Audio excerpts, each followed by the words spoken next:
I object जो है ना, छलमानी जी लगातार मेरे विरोध की पर इमोशनली अटैक कर रहे हैं, जबकि छलमानी जी स्वयं अच्छी तरह जानते हैं कि अदालत के फैसले कानून के नियमानुसार होते हैं, भावनाओं से नहीं। और कानून हर दृष्टि से बहन को भी पिता की संपत्ति में बराबर का हिस्सेदार मानता है। बोलिए छलमानी जी, हाँ या ना? हाँ, लेकिन कानून के दायरे में लेकिन परंतु किंतु का कोई गुंजाइश नहीं छलमानी जी। तो फिर आप क्यों बेकार ही रवि की संपत्ति को बचाने के लिए अड़े हुए हैं? रवि का कोई भाई होता उसे भी तो हिस्सा देना ही पड़ता। हाँ, भाई को तो हिस्सा देना ही चाहिए और देना ही पड़ता, क्योंकि वह भाई सिर्फ अपने पिता की संपत्ति में से हिस्सा लेने वाला हकदार नहीं होता, वह हिस्सेदार अपने पिता के परिवार के हर एक खर्चे में भी बराबर का हिस्सेदार होता है। आप अच्छी तरह जानते हैं मिश्रा जी, अपने पिता की संपत्ति में से हिस्सा लेकर अलग होने वाले भाई भी अपने पिता के हर एक खर्चे में हमेशा जिंदगी भर साथ रहता है। वह पिता के सुख दुख, पिता के पूरे परिवार के सुख दुख और सामूहिक हर एक खर्चे का बराबर का हिस्सेदार होता है और यथासंभव भुगतान भी करता है। यही हमारे समाज की परंपरा है। जबकि पीहर पक्ष वाले अपने परिवार के किसी भी हर एक खर्चे व कर्जे में अपनी बेटियों को हिस्सेदार नहीं बनाते, क्योंकि बेटियों के पैसे को पीहर वाले अपने घर में खर्च करना अशुभ मानते हैं। यही आदिकाल से रीत चली आ रही है, प्रथा चली आ रही है। सही है गलत? हाँ, वो ठीक है, लेकिन कानून कानून कानून कानून कानून जन हितैषी होना चाहिए मिश्रा जी, जन विरोधी नहीं। और जब से यह कानून बना है तब से भाई बहन के बीच का बुनियादी प्यार और अपनापन धराशायी होकर वहां नफरत की दीवारें खड़ी हो गई है।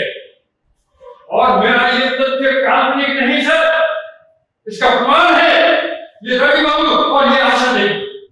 यह इस अदालत में पहला केस नहीं है सर, इससे पहले भी एक ही खून से सिंचित भाई बहन के प्यार को अदालत में तड़पते हुए देखा है। सिर्फ भाइयों पर आक्रमण करने वाले इस कानूनी हथियार से इस अदालत ने भाइयों को सिसकते हुए देखा है, वजूद में रहते हुए भी अनेक भाइयों ने अपनी बहनों को और अनेक बहनों ने अपने भाइयों को इसी कानून के बवंडर में खोते हुए देखा है। सर, बहनों ने अपने भाइयों को, अपने पीहर को और रिश्ते से भांजियों ने जीवन भर के लिए अपने रिश्तेदार भाई बहनों को जीवन भर एक ही सूत्र में बांधे रखने वाले बहनों द्वारा प्यार और उल्लास से बुने राखी के अटूट धागों को भी किसी कानून की धार से तार होते हुए देखा है।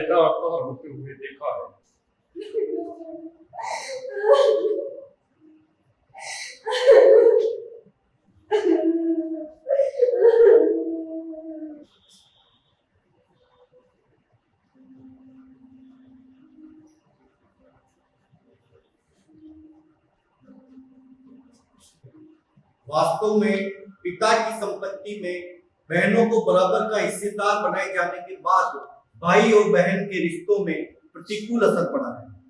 मानवीय दृष्टिकोण से मनन करने पर यह महसूस होता है कि वास्तव में यह कानून मानव के हित में नहीं है।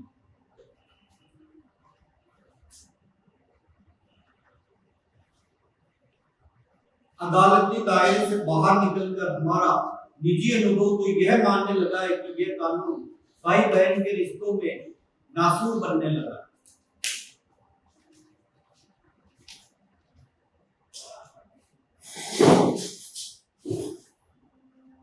लेकिन अदालतें कानून की बुनियाद पर टिकी होती हैं। कोई भी अदालत कानून के विपरीत फैसला दे ही नहीं सकती। लिहाजा यह अदालत आशा देवी को पिता की संपत्ति में बराबर का हिस्सेदार मानते हुए यह निर्देश देती है कि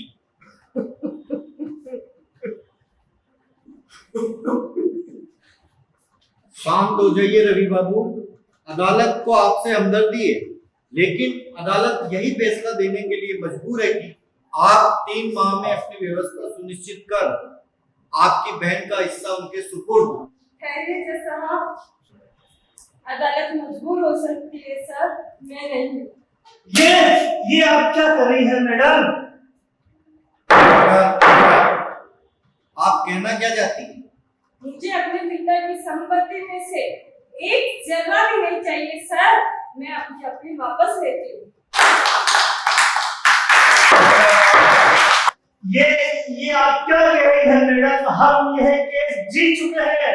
नहीं चाहिए ऐसी जीत, नहीं चाहिए ऐसी जीत जिसके लिए मुझे अपने भैया और अपने पिया से बिछड़ना पड़े।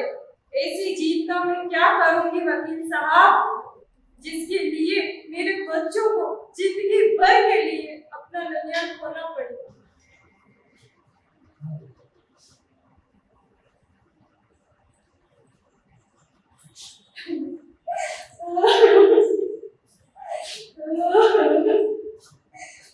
मुझे माफ कर दो भैया, मुझे माफ कर दो। मैं देख रही थी, मुझे माफ कर दो भैया। इसमें तेरा कोई दोष नहीं है आशा, शायद इस भाई के प्यार में ही कोई कमी रह गई। नहीं भैया नहीं, प्लीज मुझे माफ कर दो। सुबह का बुला शाम को घर लौट आए तो उसे बुला नहीं कहते बहन। खुश रहो, खुश रहो। ये तुम क्या कर रही हो आशु? हम केस जीत चुके हैं और तुम जीता हुआ केस हारना चाहती हो? ये क्या हो रहा है मिश्रा जी? ये अदालत है, पंच पटेलों की पंचायत नहीं है। कौन है ये व्यक्ति? जैसा ये विनोद है, आशा देवी के पति अपनी पत्नी को समझा रहे हैं। क्या आपको मालूम नहीं कि अदालत की कार्यवाही के बीच में बोलने के लिए अदालत की इजाजत लेनी पड़ती है? सॉरी सर, सॉरी, आइंदा ऐसी गलती नहीं होती। प्लीज सर, आशा देवी को समझाने के लिए। ठीक है, अदालत के फैसले पर कोई अंगुली ना उठाए, इसके लिए आपको सिर्फ 30 मिनट की मोहलत दी जाती है समझने और समझाने के लिए। थैंक यू जैसा, थैंक यू। फालतू समय न गवाएं मिश्रा जी, वेटिंग हॉल में जाए, जिसको समझाना है समझाए और ठोस निर्णय लेकर आए। That's all. Sorry sir, sorry, मुझे नहीं चाहिए कोई मोहलत। मैं निर्णय कर चुकी हूँ सर, मैं अपनी अपील वापस लेती हूँ। आओ आशु, आओ, वेटिंग हॉल में चल के आराम से बात करते हैं। सॉरी विनोद, मैं आपसे कोई बात नहीं करना चाहती। प्लीज आप अपनी जगह पे जाके बैठ जाइए। मैडम, जज साहब ने 30 मिनट की मोहलत दी है, अपन वहीं चलकर आराम से बात करते हैं। प्लीज चलिए मैडम, प्लीज। सॉरी वकील साहब, मैं निर्णय ले चुकी हूँ, बस मैं अपनी अपील वापस ले रही हूँ, बस। नैतिकता हो रहा है, नैतिकता का मूल्यांकन तो आपको इस अदालत में आने से पहले करना चाहिए था मैडम। सॉरी इसके लिए, सॉरी। आपको यही करना था मैडम, तो मुझे क्यों है नीति का पक्षकार बनाकर इस अदालत में जलील होने के लिए खड़ा कर दिया? इसकी जिम्मेदारी आप ही है और मेरे पति विनोद जी। आप दोनों ने मिलकर मेरी नैतिकता, मानवता और मर्यादाओं को दबोचकर मेरे मन की आंखों पर लालच की पट्टी बांध दी थी।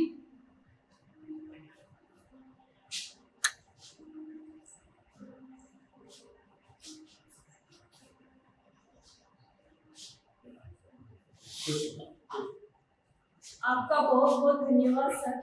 आपने कानून से हटकर नैतिकता, मानवता और मानवीय रिश्तों की मर्यादाओं पर प्रकाश डालकर मेरी अंतरात्मा को और मेरे ज़मीर को जगा दिया सर। वरना लालच के घूंघट जाल में फंसकर मैं हमेशा हमेशा के लिए अपने प्रिय भैया को खो देती।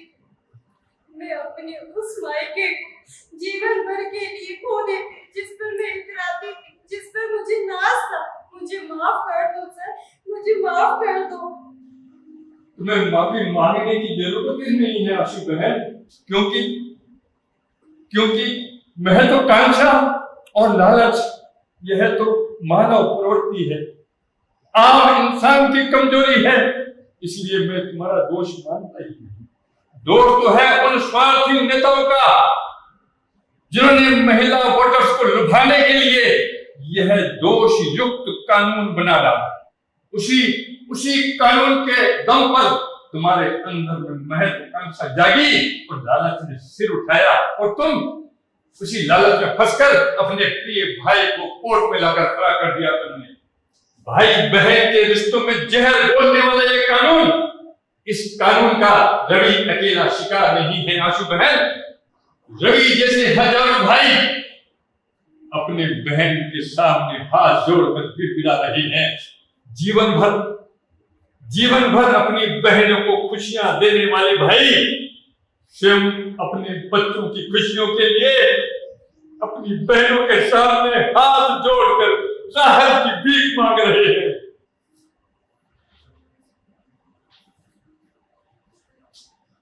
लेकिन नहीं, इस कानून के रहते न तो भाइयों को बच्चों की खुशी के लिए कोई भीख मिलेगी, न परिवार के लिए कोई राहत। इस कानून को बदलना होगा, इस कानून का सुधार होना चाहिए। नहीं चाहिए हमें मानव समाज को जो भाई बहन के रिश्तों में जहर घोलने वाला ये काला कानून, इस काले कानून को बदल डालो। हाँ, सही कह रहे हैं नेताजी, बदलना ही चाहिए इस काले कानून को। मैं एडवोकेट मिश्रा आप सबकी बात का समर्थन करता हूँ। बदलना ही चाहिए काले कानून को, बदल डालो इस काले कानून को। बंद करो ये तालियां। हमारी तालियों से कानून बदलने वाला नहीं है। इस कानून को बदलना हो, इस दोषपूर्ण कानून को बदलना हो, हुंकार करनी होगी, हुंकार करनी होगी। जो दुश्मन है रिश्तों का, जो दुश्मन है रिश्तों का, जो दुश्मन है रिश्तों का,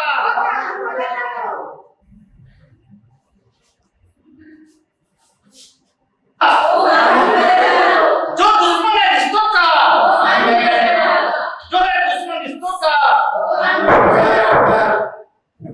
सॉरी सर, हम इस कानून के खिलाफ आवेश में हम अपने आप को रोक नहीं पाए।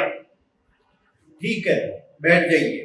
हम चैम्बर में बैठे हुए सब सुन रहे थे। आप सभी ने अदालत द्वारा दी गई 30 मिनट की मोहलत का बहुत ही सकारात्मक सदुपयोग किया, इसकी हमें बहुत खुशी है। Thank you sir. अदालत द्वारा दी गई 30 मिनट की अवधि पूर्ण हो चुकी है। अदालत आशा देवी से जानना चाहती है उनका अंतिम निर्णय। बताइए आशा देवी, क्या निर्णय लिया आपने? मेरा निर्णय अटल है जज साहब, मैं अपनी अपील वापस लेती हूँ।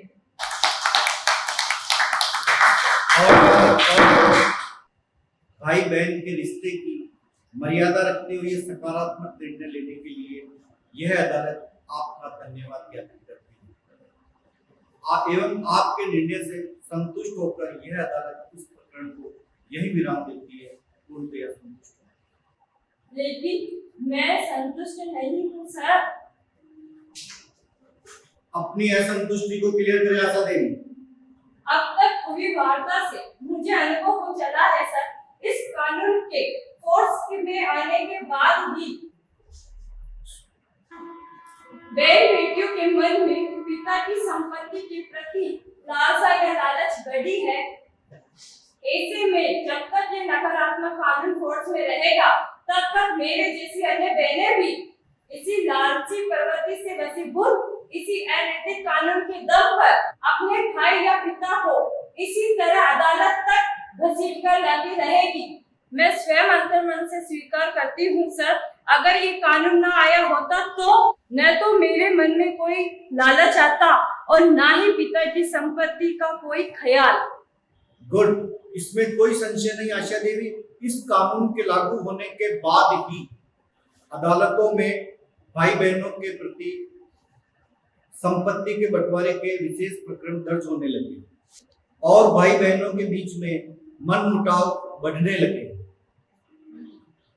श्रीमान जी, आपकी आज्ञा हो तो मैं कुछ कहना चाहती हूँ। आज्ञा है। जब से ये कानून बना है, तब से हम बहनों के भाई हम बहनों को प्रतिद्वंदी की तरह देखने लगे हैं और उनके व्यवहार में भी रूखा बना गया है। मैं भी निवेदन करना चाहता हूँ सर, श्रीमान की आज्ञा हो तो। हाँ हाँ, आप भी बोलिए। ये बहन जी बिल्कुल सही कह रही है सर। हमारे कई मित्रों के तो इसी कानून के कारण अपनी बहनों से रिश्ते ही टूट चुके हैं सर।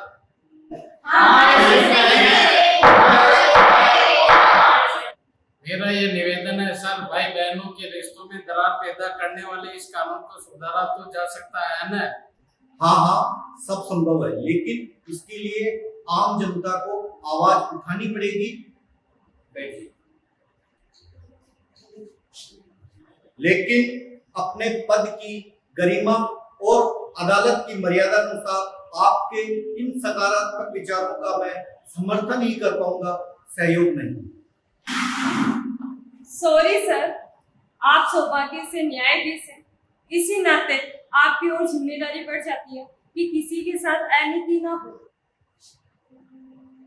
अगर श्रीमान को लगता है गफलत में बनाया गया ये कानून मानव हित में नहीं है, विशेष रूप से भाई बहन के रिश्तों में नहीं है और रिश्तों में प्यार नहीं कटुता पनप रही है, तो आपसे प्रार्थना करती हूँ सर, इस अनैतिक कानून के खिलाफ सिर्फ साइलेंट समर्थन नहीं, प्रत्येक सहयोग करावे।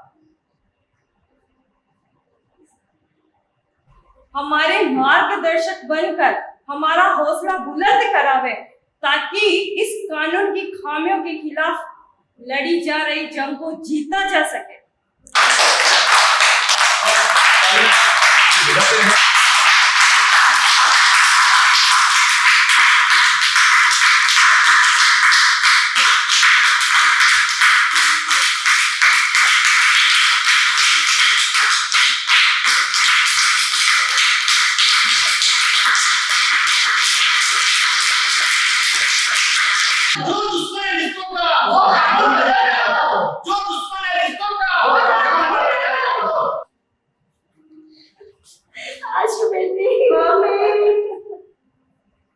आओ ना भैया, अपनी भी नाराजगी है क्या आपको?